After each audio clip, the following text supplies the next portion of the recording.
नमस्कार दोस्तों, स्वागत है आप लोगों का लर्न हिंदी विथ कंचन दीदी में। आज हम लोग इस वीडियो में सीखने वाले हैं अलंकार के पहले प्रकार यानी शब्द अलंकार के बारे में। अलंकार के दो प्रकार हमने पिछले वीडियो में बताया था, जिसमें पहला प्रकार है शब्द अलंकार। आज हम शब्द अलंकार और उसके अंतर्गत आने वाले मुख्य अलंकारों को पढ़ेंगे। तो चलिए शुरू करते हैं सीखना। सबसे पहले शब्द अलंकार के बारे में जान लेते हैं फिर से। देखिए, जब किसी काव्य में शब्दों की विशेषता से सौंदर्य आता है तब उसे शब्द अलंकार कहते हैं।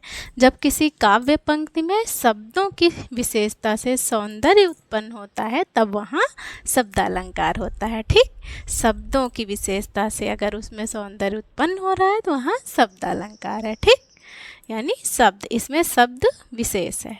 चलिए अब शब्द अलंकार के प्रकार देख लेते हैं। शब्द अलंकार के मुख्यतः दो प्रकार होते हैं।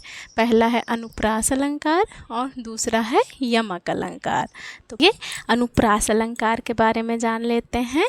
अनुप्रास अलंकार जहाँ पर एक ही ध्वनि या वर्ण की पुनरावृत्ति हो, यानी आवृत्ति बार बार हो। जहाँ एक ही वर्ण या एक ही ध्वनि की पुनरावृत्ति बार बार हो तो वहाँ पे अनुप्रास अलंकार होता है। चलिए इसका उदाहरण देख लेते हैं। उदाहरण है चंचल चपल चितवन चोरी कर।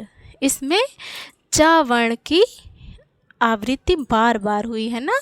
देखिए, च वर्ण की पुनरावृत्ति कई बार हुई है, तो इसलिए यहाँ पे अनुप्रास अलंकार होता है। अनुप्रास अलंकार में किसी भी ध्वनि या वर्ण की आवृत्ति बार बार हो, तो यहाँ च वर्ण की आवृत्ति बार बार हुई है ना इस उदाहरण में, तो यहाँ पे अनुप्रास अलंकार होगा। ठीक, तो ये अनुप्रास अलंकार हो गया।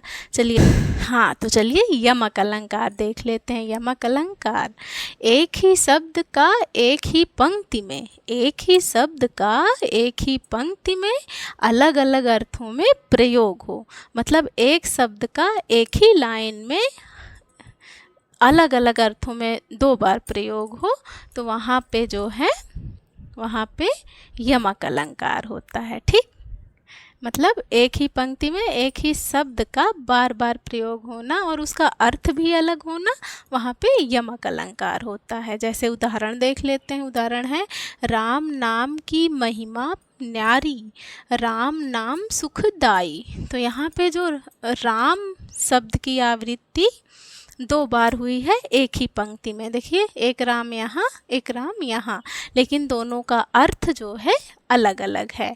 एक में राम जो है एक नाम हो गया, कोई व्यक्ति विशेष हो गया, और एक में उसका नाम हो गया। ठीक, एक राम का अर्थ उसके नाम का महत्व हो गया। तो इसमें शब्द तो दो दिए गए हैं लेकिन दोनों का अर्थ अलग अलग है।